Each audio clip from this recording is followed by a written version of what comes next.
India வழி வந்த இந்தியாவின் மகளே வருக. பூமிக்கு திரும்பிய இந்தியாவின் மகள் சுனிதா வில்லியம்ஸை தாயகத்திற்கு வரவேற்கிறேன். சுனிதா வில்லியம்ஸின் மன உறுதியையும் துணிச்சல் மிகுந்த பயணமும் பல நூற்றாண்டுகளுக்கு உத்வேகம் அளிக்கும் கதையாக இருக்கும் என்று தேமுதிக பொதுச் செயலாளர் அன்னியார் பிரேமலதா விஜயகாந்த் அவர்கள் தெரிவித்தார்.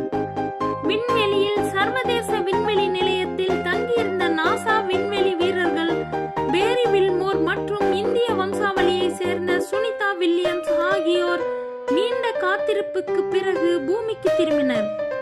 8 நாள் பயணமாக விண்வெளிக்கு சென்ற இவர்கள் போயிங் ஸ்டார் லைனர் விண்கலத்தில் ஏற்பட்ட தொழில்நுட்ப கோளாறு காரணமாக 9 மாதங்களாக விண்வெளியில் சர்வதேச விண்வெளி நிலையத்தில் தங்கியிருக்க வேண்டிய சூழ்நிலை ஏற்பட்டது. இப்போது பூமிக்கு திரும்பினார் சுனிதா வில்லியம்ஸ்.